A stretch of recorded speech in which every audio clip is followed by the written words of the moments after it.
You are watching Grace Television.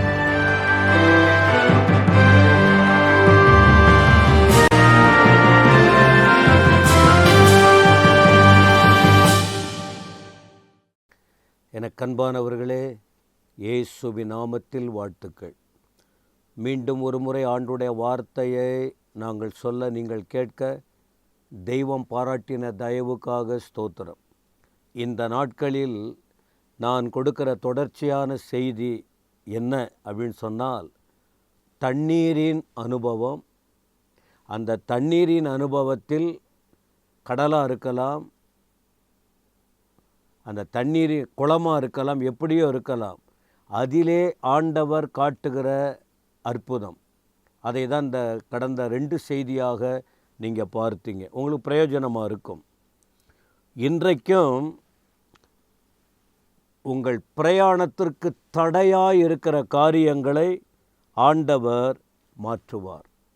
பிரயாணத்தின் தடைகளை கர்த்தர் மாற்றுவார். எத்தனையோ பேருக்கு தடை இருக்கிறது அல்லவா? தீர்மானிப்போம், வருஷ கணக்கில் தீர்மானிப்போம், மாத கணக்கில் தீர்மானிப்போம். கடைசியில் என்ன ஆகுமோ, நம்ம கண்டிப்பாக போகணுமே, இந்த இடத்துக்கு போய் அதை நிறைவேற்ற வேண்டுமே, நிறைவேற்ற வேண்டிய முக்கிய பொறுப்புகள் இருக்கிறதே. ஆனால் சூழ்நிலையை பார்த்தால் பயங்கரமாக இருக்குது. மனித சூழ்ச்சிகள், பலவித தடைகள், எப்படி இவைகளையெல்லாம் மேற்கொண்டு போகிறோம் என்கிற கேள்வியோடு நீங்கள் காணப்படலாம். உங்களுக்கு வேதத்திலிருந்து ஒரு சம்பவத்தை சுட்டிக்காட்டி ஜெபிக்க விரும்புகிறேன். யோசுவாவின் புத்தகம் 3ஆம் அதிகாரம் 15 முதல் 17 வரைக்கும். யோர்தான் அறுப்பு காலம் முழுவதும் கரைபுரண்டு போம். பெட்டியை சுமக்கிற ஆசாரியர்களின் கால்கள் தண்ணீரின் ஓரத்தில் பட்டவுடனே மேலே இருந்து ஓடி வருகிற தண்ணீர் நின்று சார்தானுக்கடுத்த ஆதாம் ஊர் வரைக்கும் ஒரு குவியலாக நின்றது. உப்பு கடல் என்னும் சமமான வெளியின் கடலுக்கு ஓடி வருகிற தண்ணீர் பிரிந்து ஓடிற்று. அப்பொழுது ஜனங்கள் எரிகோவுக்கு எதிரே கடந்து போனார்கள். சகல ஜனங்களும் யோர்தானை கடந்து தீருமளவும் கர்த்தருடைய உடன்படிக்கை பெட்டியை சுமக்கிற ஆசாரியர்கள் யோர்தானின் நடுவிலே தண்ணீரில்லாத தரையில் காலூன்றி நிற்கும்போது இஸ்ரவேலர் எல்லாரும் தண்ணீரற்ற உலர்ந்த தரை வழியாய் கடந்து போனார்கள். ஆச்சரியம்! செங்கடலை கடந்தவர்கள் வனாந்தரத்தில் இப்பொழுது பயணம் மேற்கொள்ளப்படுகிறது. மோசே என்ற ஊழியரின் மூலம் அவருடைய ஜனங்களை வழிநடத்தி வந்தார் தேவன். இப்பொழுது அடுத்த ஒரு தலைவர் யோசுவா. அவர் அந்த பொறுப்பை ஏற்று வழிநடத்தி கொண்டிருக்கிறார். ஏற்கனவே இந்த யோசுவா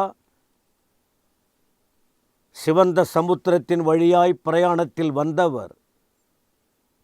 ஆனால் இந்த இடத்திலே அவருக்கு ஆண்டவர் சொல்லுகிறார், நீங்கள் உங்களுக்கு முன்பாக யோர்தான் தடையாய் இருக்கும். உங்களுக்கு முன்பாக எரிகோங்கிற ஒரு காரியம், எரிகோ பட்டணம், அதை நீங்கள் மேற்கொள்ள வேண்டும். இவைகளையெல்லாம் கடந்து போனால்தான் கானான் தேசத்தை நீங்கள் உங்களுக்கு நான் வாக்கு தத்தமாய் கொடுத்த அந்த இடத்தை சுதந்தரிக்க முடியும்.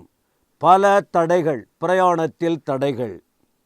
அப்படி இருக்கும்போது ஆண்டவர் இவர்களுக்கு சொன்னார், யோர்தான் அந்த நாட்களில் தண்ணீர் நிரம்பி இருக்கிற நேரம். தண்ணீர் அதிகமாக இருக்கும்போது ஆண்டவர் எப்படி அதை மேற்கொள்ள வேண்டும் என்ற காரியங்களை யோசுவாவுக்கு சொன்னார். ஜனங்கள் அப்படியே செய்தார்கள். உடன்படிக்கை பெட்டி, தேவன் அதை தம்முடைய ஜனங்களுக்கு வெற்றிக்கு அடையாளமாய் அதை கூடவே வைத்திருக்க சொன்னார். ஆசாரியர்கள் அதை சுமந்து சென்றார்கள். பிறகு அந்த தண்ணீர் அதிகமாய் கரை புரண்டு போகிற நேரத்தில் ஆசாரியர்கள் கால்கள் அந்த யோர்தான் நதியின் ஓரத்தில் பட்டது. அவங்க சுமந்து கொண்டு தண்ணி ஓரத்தில் தான், தண்ணிக்குள்ளே போகலை, தண்ணி தான் நிறையா இருக்க, தண்ணி ஓரத்தில் பட்டது, அவ்வளவுதான். உடனே ஓடி வருகிற தண்ணீர் அப்படியே ஒரு குவியலாய் குவிந்தது. எப்படி முடியும்? மனுஷனால் முடியுமா? இல்லை எந்த ஒரு மந்திரம் தந்திரத்தால் செய்ய முடியுமா? கண்டிப்பாக முடியாது. அற்புதத்திலும் அற்புதமான காரியங்கள் இந்த பரிசுத்த வேதாகமத்தில் சொல்லப்படுகிறது. அதன் பிறகு தேவ ஜனங்கள் எரிகோவுக்கு எதிரே கடந்து போனார்கள். பல லட்சம் பேர் அந்த யோர்தானை கடந்து போகிற வரைக்கும் தண்ணீர் குவியலாய் நின்றது. உலர்ந்த தரை வழியாய் கடந்து போனார்கள். காஞ்சி போனது போல தண்ணீர் நிறைந்த இடம், பாசி படிந்திருக்கும், எப்படியெல்லாம் இருந்திருக்கும். ஆண்டவர் ஒரு அற்புதங்களை செய்தால் அது ஆச்சரியத்திலும் ஆச்சரியம்.